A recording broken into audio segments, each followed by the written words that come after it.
आज हम बात करेंगे भगवान श्री राम के मंदिर के बारे में। जैसे आप जानते हैं, अभी अभी मंदिर के जो चंदे आते हैं उसमें बहुत बड़े घोटाले की खबर आई है। ये घोटाला करीब 2000 से 3000 करोड़ तक का है, ऐसा देखा गया है। और ये जांच में आया है, जो एसआईटी इस पर बिठाई गई थी। जब ये घोटाला सामने आया तो एसआईटी का गठन किया गया और उसमें ये यहाँ तक खबरें आई कि जो मंदिर के एम्प्लॉई हैं, जिनकी सैलरी 18,000 से 20,000 है, वो लोगों ने भी एकड़ एकड़ के प्लॉट लिए हैं, बड़े बड़े प्लॉट लिए हैं और उनके पास आय से अधिक संपत्ति के बहुत उदाहरण हैं। और तो और इसमें जो इतना बड़ा घोटाला हुआ है, उसमें चंपत राय, जो विश्व हिंदू परिषद के उप प्रेसिडेंट है, वाइस प्रेसिडेंट हैं, और इस ट्रस्ट के, जो राम मंदिर ट्रस्ट है, उसके अध्यक्ष हैं, उनका नाम सामने आया है।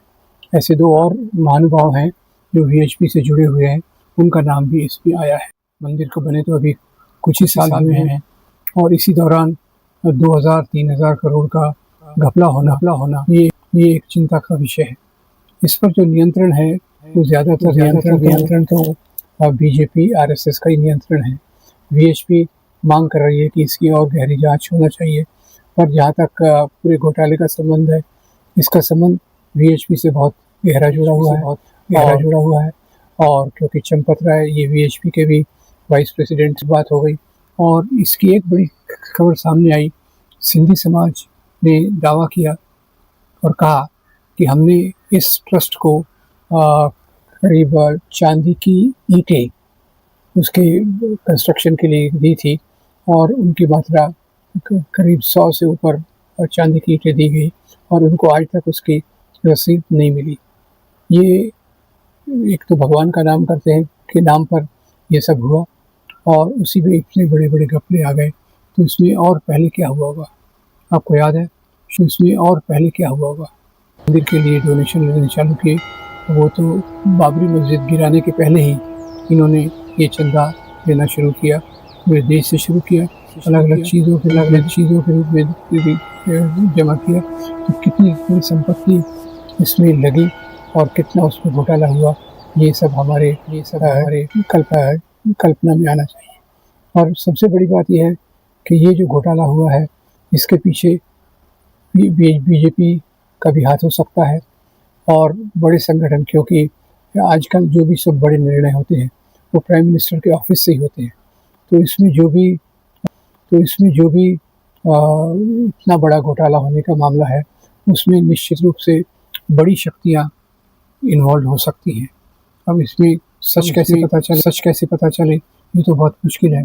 पर एक बात जो मन में आती है, जो पीड़ा होती है कि लोगों ने अपनी आस्था के आधार पे इतना दान दिया और उस आस्था को तोड़कर इस दान में से चोरियां हुई और जिसका परिणाम है कि वहाँ इतनी बड़ी संपत्ति को चोरा गया है। और वैसे देखा जाए तो जब से राम मंदिर का मुद्दा चालू हुआ, डोनेशंस भी आने चालू हो गए। लोगों ने शुरू से लेके अंत तक बहुत बड़े बड़े डोनेशन दिए और इसका पूरा नियंत्रण जो है वो सत्ताधारी पार्टी और प्राइम मिनिस्टर के नीचे से नहीं हो सकता। इन्हीं के आधार पे ये सब घपला हुआ है। तो सवाल ये उठता है कि ऐसे मंदिर, क्योंकि ये पूरे आस्था के नाम पे बाबरी मस्जिद को तोड़ा गया, भगवान राम के मंदिर को बनाया गया, जिसमें भी बहुत करोड़ों रुपए लगे। और उसके लिए भी एक और बात याद दिला दूँ कि इतने रुपए तो लगे, पर अगली बारिश जब हुई, इसके बनने के बाद पहली बारिश में ही भगवान राम के ऊपर पानी ऊपर से टपकने लगा। यानी ये भी बताता है कि इसका निर्माण कितने घटिया तरीके से किया गया। और दूसरी तरफ आस्था इतनी है कि पूरे दुनिया से लोग यहाँ आ रहे हैं और अपनी श्रद्धा के अनुसार वो वहाँ पैसा दे रहे और ये जा कहाँ रहा है, ये आप देखिए। तो ये तो वैसे मंदिर तो इसमें मुझे एक कविता याद आती है जो नरेश सक्सेना जी की है।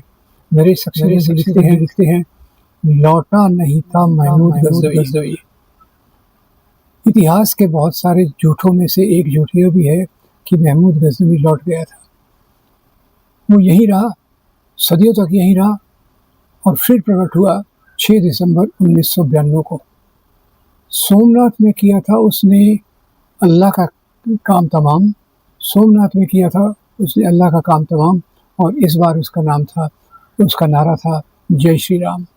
तो खैर, ये जो राजनीति मंदिर का इस्तेमाल करती है उसके बारे में हमें सावधान रहना चाहिए और इस प्रकार की राजनीति को बंद करके एक ऐसी राजनीति जो लोगों को रैशनल तरीके से, तार्किक रूप से बताती है कि राजाओं के मंदिर तोड़ना और अभी जैसे देख रहे हैं कि शासकों द्वारा मंदिर में लूट करना, ये दोनों जो हैं ये राजनीति का भाग है।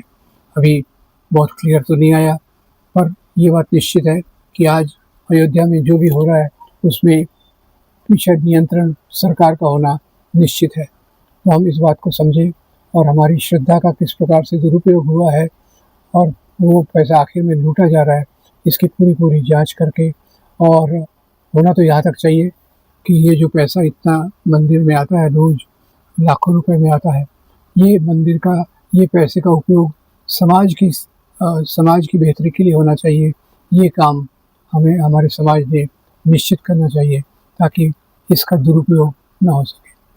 आपका बहुत धन्यवाद। Thank you.